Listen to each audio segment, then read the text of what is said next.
City of Brampton के अंदर जो RRL प्रोग्राम है, रेजिडेंशियल रेंटल लाइसेंसिंग प्रोग्राम, जनवरी 2024 तो स्टार्ट होया सी। ਇਹਦੇ ਉੱਪਰ कुछ प्रोटेस्ट भी ਚੱਲਦੇ ਆ कुछ लैंडलॉर्ड्स की तरफ तो ਉਹਨਾਂ ਦੀ ਜਿਹੜੀਆਂ डिमांड्स है और सिटी ने कहा कि ਅਸੀਂ सारा रिव्यू किया है और देर आर ਜਿਹੜੇ लैंडलॉर्ड्स ਨੂੰ ਜਿਹੜੇ इलीगल यूनिट्स और ਜਿਹੜੇ ਜਿੱਥੇ ਕਾफ़ी ਬੱਚੇ ਜਿਹੜੇ बेसमेंट्स ਦੇ अंदर ਰਹਿੰਦੇ ਆ ਉੱਥੇ ਜਿਹੜੀਆਂ कंडीशनस ਜਿਹੜੀਆਂ स्लम मंगर ਦੀਆਂ स्लम मंगर ਦੀਆਂ कंडीशनस करके सिटी ने RRL लेके आंदा जिहदे तहत बायलॉ ऑफिसर कभी भी किसी यूनिट च एंटर कर सकता है। सो आ जिहड़े RRL का प्रोग्राम है 1, 3, 4, 5 एंड 7 वार्ड्स के अंदर है। सो सिटी को काफ़ी कंप्लेंट्स आई हैं, वो कंप्लेंट से एक्ट होया, फाइनस इशू होए और 1 अक्टूबर के बाद पेनल्टीज़ हैवी पेनल्टीज़ 3 जिहड़ी स्टेजेस दी पेनल्टीज़ दसियां वो लगनियां शुरू हो जाऊगियां। सो सिटी ने सारा ये डिटेल दी है। आप देखते हैं city the press conference. We have seen some protest on RRL, so we tried to hear them also, and being this is a good program RRL, because we need change in the Brampton.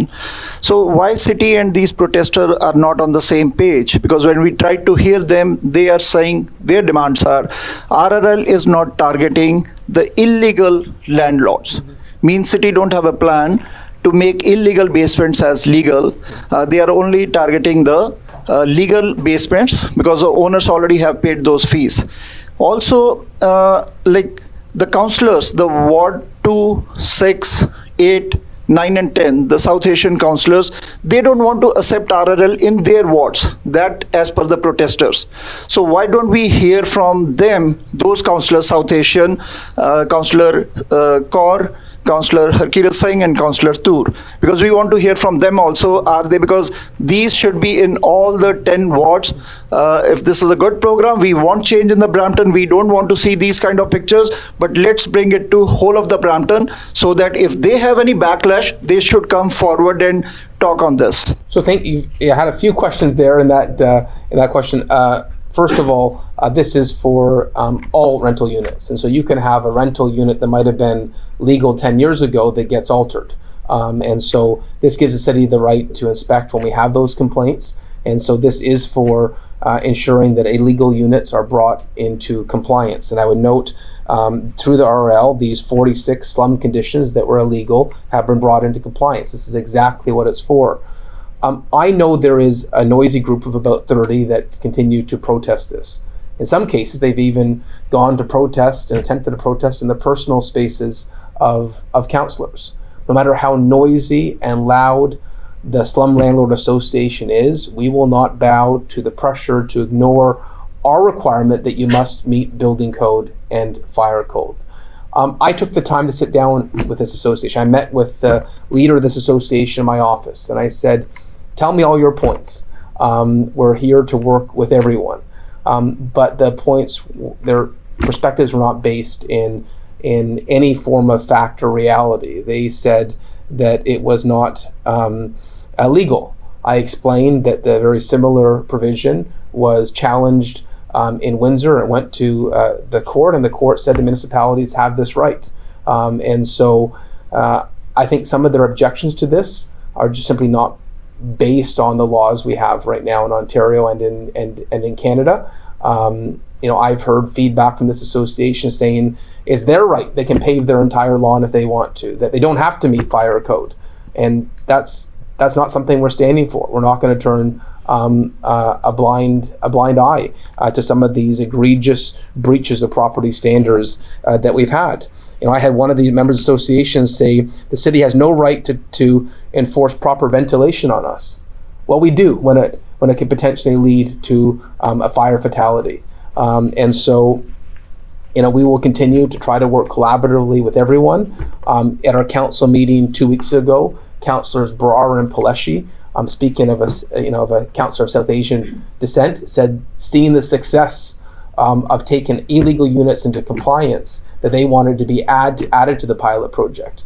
I would note when this pilot project started, it was based on the wards that had significant academic institutions. And it just happened to be that some of our larger academic institutions were obviously in the downtown area, in the wards 1 and 5 and 3 and 4, and now in 7 and 8. the east end of the city, they asked for more of a time to watch this because there are some cases of multi-generational living. But I do believe that this has been very successful, and so when I hear the ward councillors in wards 2 and 6 say because of the success they want to be part of it, I'm not surprised. This is what we thought would happen. Why wouldn't you want to see property standards enforced? Mayor, there were few reports in the public domain about extra expenses by city staff and councillors. First was the trip to Ireland. We had 2 councillors with the staff. They spend 2,500 per day per person. And then on Canada Day, 600,000 spent for a single artist. So can you justify these expenses where it could have been done in a lower cost? So obviously the city of Brampton believes in being frugal with all expenses, and we look at ways to recoup cost. In terms of Canada Day, this is our 50th birthday as a city and a region appeal, and we wanted to have a great Canada Day celebration.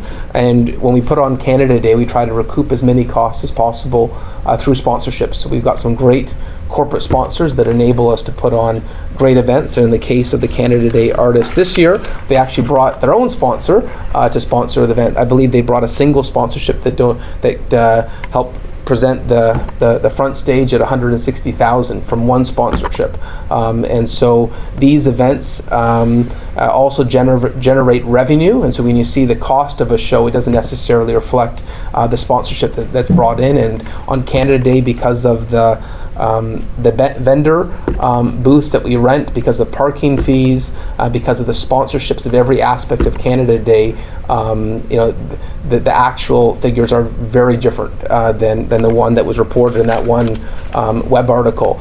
I would note, though, we do want to put on a great Canada Day show. And every year we have a budget for New Year's Eve and Canada Day. We've since added Diwali as well. And we want to put on a great show. Our most well-attended city event of the year is always Canada Day. We live in the greatest country in the world, and whatever challenges we have, we'll handle. But at the same time, I think we've won a lottery ticket to have the incredible pleasure to live in this country. And on Canada Day, we want to celebrate that with pride, and we had a great show this year, and we look forward to having great shows in the years ahead. And thank you to all the corporate sponsors that made this possible. And there was, I think, almost a dozen corporate sponsors that enabled this event. And thank you, Councillor Keenan and Peleshi. I was asked, we have a great sponsor, we have a great relationship with the head of the Web Summit, Paddy Cosgrove, and there's an emerging tech sector in Ireland. I would note they actually hosted the first day of Collision in Brampton this year, which was really exciting. And publicly, he's been speaking about Brampton's Innovation District and how we lean in on startups. I'm so proud that the relationship we have built with him is one that led to Collision to actually be in Brampton. I would note that next year they're going to Vancouver, and good on Vancouver for being able to attract that international conference that attracts the largest gathering of tech companies in the world. I was asked to speak at that conference in Dublin. I wasn't able to because my schedule was so tight here, and at the last minute, Councillor Keenan and Peleshi were able to step up, and so I thought that trip was misrepresented, but grateful that we have a Team Brampton approach in the city where everyone steps up to help out. I wish I could be everywhere myself, but I can't. And so this council keeps a very busy schedule to make sure we can cover every opportunity for the city. And, had a council report that was presented on some of the investment that's coming to our city because of the MOUs that were signed. Since January of this year, we have conducted over 4,700 inspections related to RRL, ARU's parking and property standards, and issued over 611 penalty notices. And so for those residents who want to see this addressed yesterday, who are really, the feedback we're getting is this needs to happen with more energy, with more enthusiasm. The work is happening. You may not necessarily see it immediately. There tends to be news stories about the latest egregious incident. I know there was one that was on global TV in Peel Village where we just couldn't believe that the state of that potential illegal unit. But the work is happening. That's why I want to reassure residents. 4,700 inspections since January shows how much effort is being put in to tackle this insidious problem.